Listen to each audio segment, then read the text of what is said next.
Hey everyone, we just finished a almost days long, pretty much an entire day worth of recording for the game. We had Jacob sequestered away in a storage closet that we turned into a recording studio, which I'll include some pictures of, with some tea, some honey, and a little Pusheen plushie with a deerstalker hat on. Um, and yeah, it was really awesome. We both had a great time, and there was some laughs, some goofs, and also some very uh, heavy content and discussions that came out of this recording. One of which I wanted to talk about, and the feelings are fresh in my mind, so I figured I'd just record it.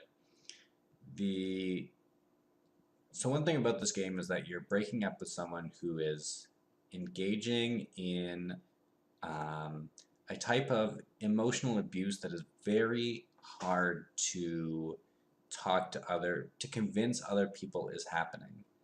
Um, because it's all encoded in language and discussions that occur in a lot of relationships. Um, for instance, uh, what's a good example here? Um, for example, anytime you get upset, he tries to spin it back around on you, and say things like, "Oh, well, like if you're upset, like why didn't you bring something up about it? Like you can't expect me to read your mind. Like you have to be communicative." And that's it is true that you need to communicate when things are bothering you so that the other person can you know, react to them, and ideally they know when something's bothering you and can preemptively act. But there's a foundation of two-way communication that's important in any relationship. But in this game, with the history that becomes so palpable to you as you this the play through the whole interactive experience, is that when he says, "I need you to, communicate your grievances, because how can I know? Like, I wanna make sure you're comfortable, but if you don't bring it up, like, how can I know?" When he says it, it's not because he actually wants you to have a better relationship with him. It's just a way of deflecting the criticism you're bringing against him, because now you're no longer talking about the thing he did.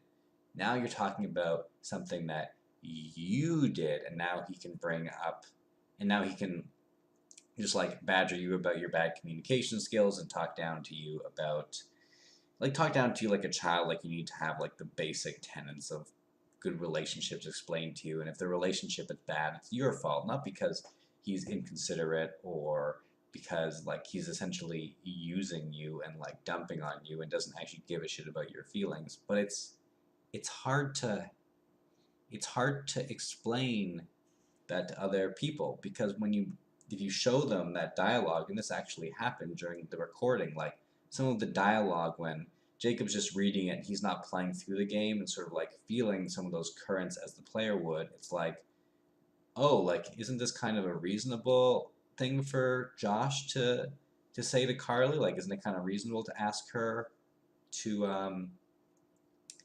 to tell him when things are going wrong so they can fix it? And it's like, yeah, and it's hard to explain why it's different. And that's what going through the experience of playing this game is all about. If that's not something you're familiar with, it's recognizing, not through any particular instance, it's this thing of getting lost in the trees for the forest.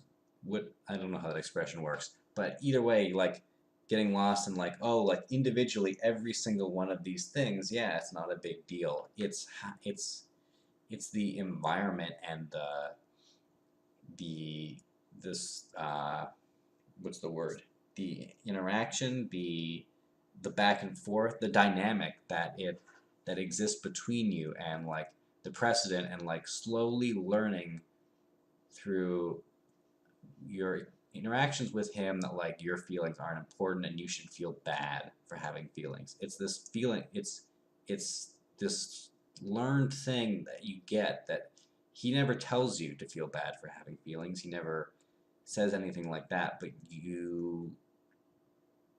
it's there, it's encoded in everything. And it's this whole thing. It's the fact that everything he does is always just about him and serving his needs and never wanting to feel uncomfortable like he did anything wrong, so he can't bear to know that he's done something wrong, so it has to be something that you've done wrong. Or maybe, okay, he'll admit, yeah, I did this one wrong thing, sure, but you're making too big a deal of it. Again, it's always this turning back on you. And it's but when you tell people about those experiences, or when they even are in the room and they see it happen, and you say like that experience made them really uncomfortable, this third party will generally side with the abuser, because they're like, oh, well, I mean, it doesn't seem like a big deal what they said. I mean, they just said like you have to communicate things. Oh, maybe they could have said that better, and their tone was a bit disparaging maybe, or condescending, but it's kind of unreasonable for you to be this upset over such a little.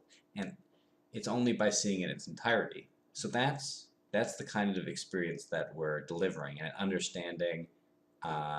This game, in a way, is a way of communicating what that feels like to someone who hasn't had it. That's the idea.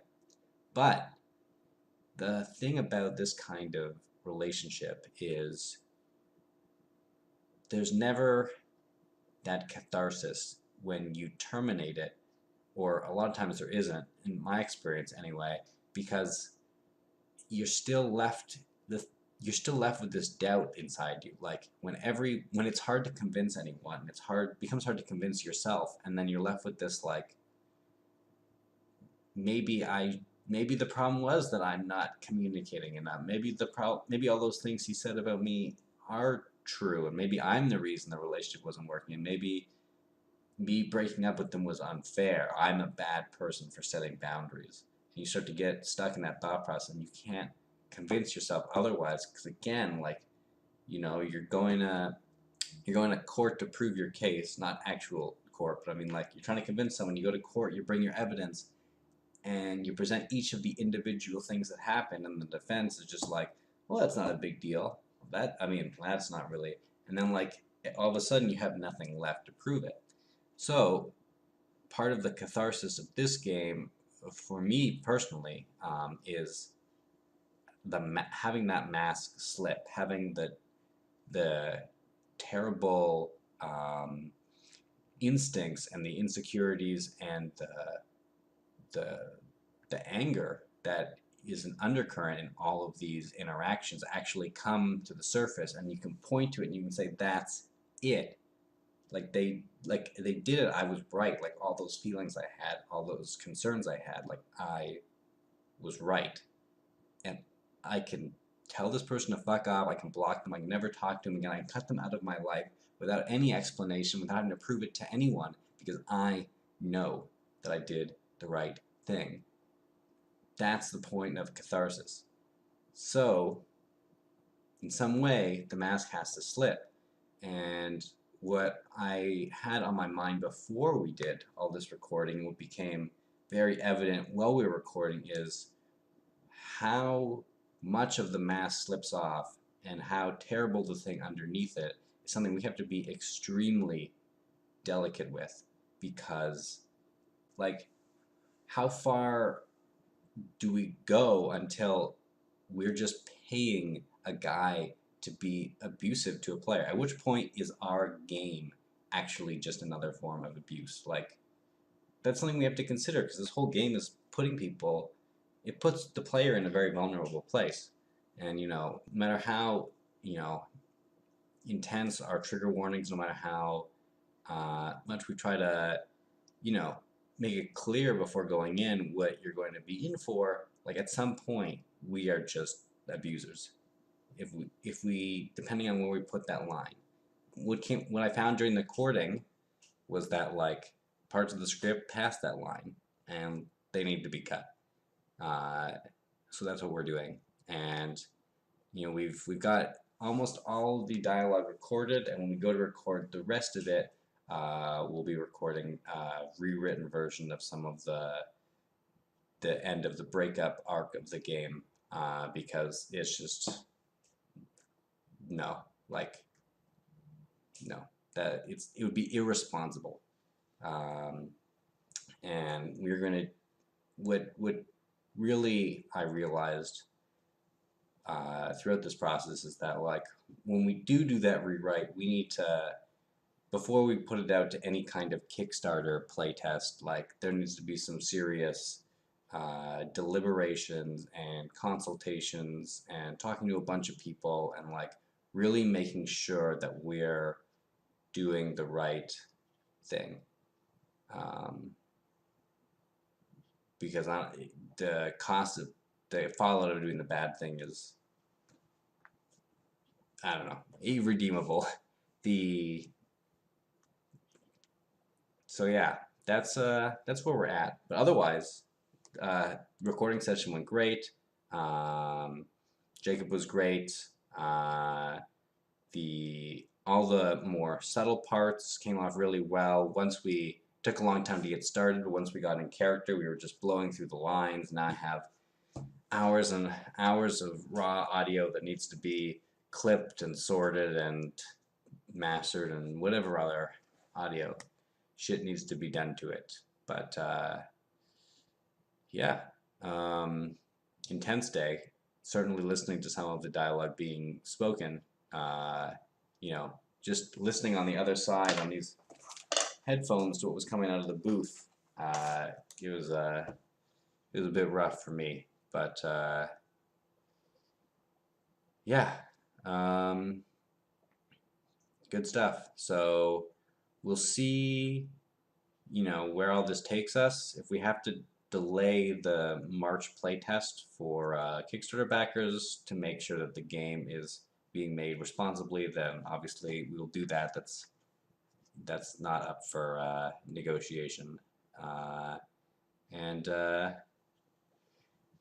yeah, we're going through all of your messages and we're integrating into the game, and Sarah's hard at work on all of your avatars, and some of them are coming along really well. So once we have a good chunk of them done, we'll post them so you can see what the progress is, and people whose ones are done, we'll be sending it off to them, and you can use as you please. And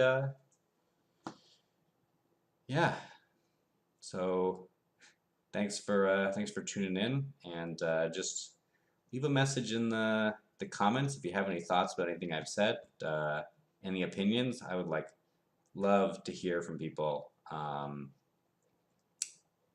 because well, the more voices, the better. So enjoy your evening, day, afternoon, whenever this comes out, whatever time it is. I hope it's lovely. See ya.